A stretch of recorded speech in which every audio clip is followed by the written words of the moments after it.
Sumainyo ang Panginoon. At sumaiyo rin. Ang mabuting balita ng Panginoon ayon kay San Lucas. Papuri sa iyo, Panginoon. Noong panahong iyon, ang anghel Gabriel ay sinugo ng Diyos sa Nazaret, Galilea, sa isang dalaga na ang pangalay Maria. Siya ay nakatakdang ikasal kay Jose, isang lalaki buhat sa lipi ni Haring David. Paglapit ng anghel sa kinaroroonan ng dalaga, binati niya ito. Matuwa ka, ikaw ay kalugod-lugod sa Diyos, wika niya. Sumaiyo ang Panginoon. Nagulumihan si Maria sa gayong pangungusap at inisip niyang mabuti kung ano ang kahulugan niyon. Kaya't sinabi sa kanya ng anghel, "Huwag kang matakot, Maria, sapagkat kinalugdan ka ng Diyos. Makinig ka. Ikaw ay maglilihi at manganganak ng isang lalaki, at siya'y tatawagin mong Jesus. Magiging dakila siya at tatawaging anak ng kataas-taasan. Ibibigay sa kanya ng Panginoong Diyos ang trono ng kanyang amang si David. Maghahari siya sa angkan ni Jacob magpakailanman, at ang kanyang paghahari ay walang hanggan." Paanong mangyayari ito? Gayong ako'y dalaga? Tanong ni Maria. Sumagot ang anghel, "Bababa sa iyo ang Espiritu Santo at liliman ka ng kapangyarihan ng kataas-taasan. Kaya't banal ang pinanganganak mo at tatawaging anak ng Diyos. Natatandaan mo ang iyong kamag-anak na si Elizabeth? Alam ng lahat na siya'y baog, ngunit naglihi siya sa kabila ng kanyang katandaan. At ngayoy, ika-6 na buwan ng kanyang pagdadalang tao, sapagkat walang hindi mangyayari ang Diyos, mapangyayari ang Diyos." Sumagot si Maria, "Ako'y alipin ng Panginoon, mangyari sa akin ang iyong sinabi." At nilisan siya ng anghel. Ang mabuting balita ng Panginoon. Pinupuri ka namin, Panginoong Hesukristo. Magsiupo muna po ang lahat.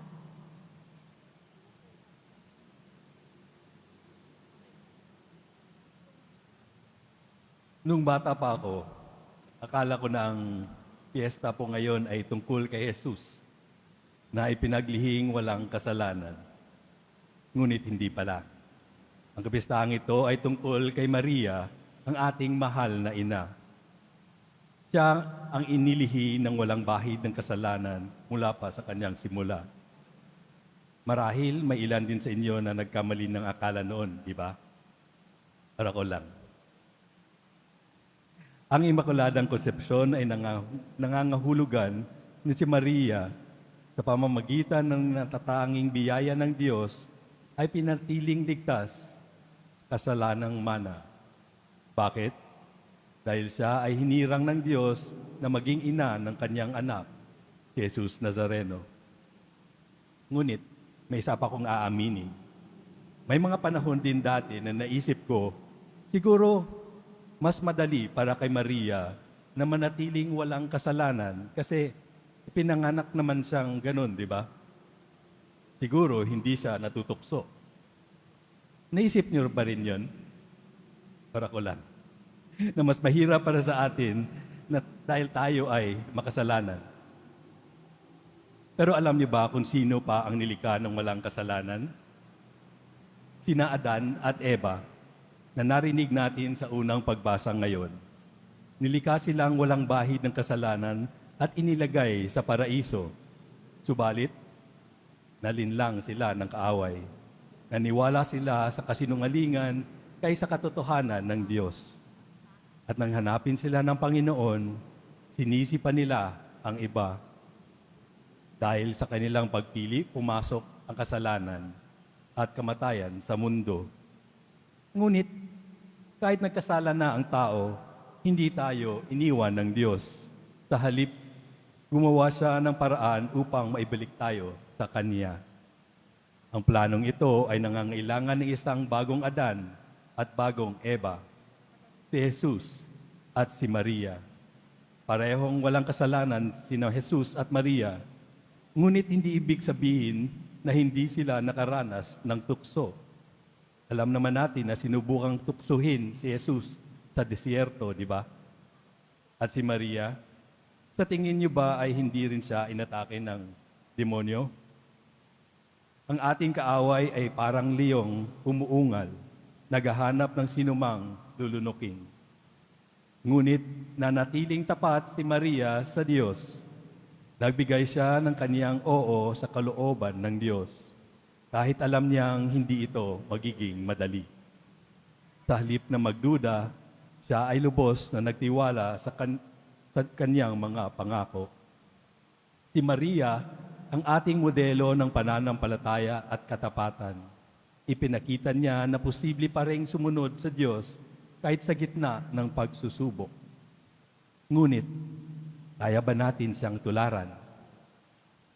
Madalas natin marinig kasabihan na tao lang po tayo, hindi kaya tayo nagkakamali. Ngunit, alam niyo ba kung sino pa ang naging walang kasalanan bukod kina Adan, Eva at Maria? Tayong lahat po. Sa sandaling tayo ay bininyagan. Sa ating binyag, ang kasalanang mana natin kina Adan at Eva ay hinugasan. Tayo'y naging mga anak ng Diyos, katulad ng ating ina na si Maria. Totoo, tayo ay nabubuhay sa isang mundong nabahiran ng kasalanan at patuloy tayong tinutukso ng kaaway. Subalit, si Maria ay patuloy nagpapaalala sa atin na posible ang manatiling tapat sa Diyos kahit sa mundong puno ng pagsubok. Isipin kaya natin kung gaano kahirap para kay Maria na manatiling tapat habang nakikita niyang nagdurusa ang kanyang anak sa krus. Ngunit sa kabilang ito, nanalig pa rin siya sa Diyos. Ngayon, tayo rin ay tinatawag na mananatiling tapat sa Diyos sa kabila ng ating mga problema, pagsubok at tukso. Paano tayo tutugon? Pipiliin ba nating sumunod katulad ni Maria o doon tayo sa halimbawa ni Adan at Eva? Sa ating mga pagbasa ngayong araw, pinapaalala sa atin na ang Diyos ang gumawa ng unang hakbang upang tayo ay maligtas. Hinabol niya tayo kahit na tayo ang nagkasala. Hindi niya tayo iniwan, kundi binigyan tayo ng biyaya upang magbalik loob sa Kanya sa pamamagitan ng mga sakramento, lalo na ang kumpisal at Eucharistia. Kapag tayo ay nagkumpisal, ang ating mga kasalanan ay pinapatawad at muli tayong binibigyan ng pagkakataong magsimula ng bagong buhay. Kapag tinanggap natin si Jesus sa Eucharistia, naging malapit tayo sa Kanya tulad din ni Maria.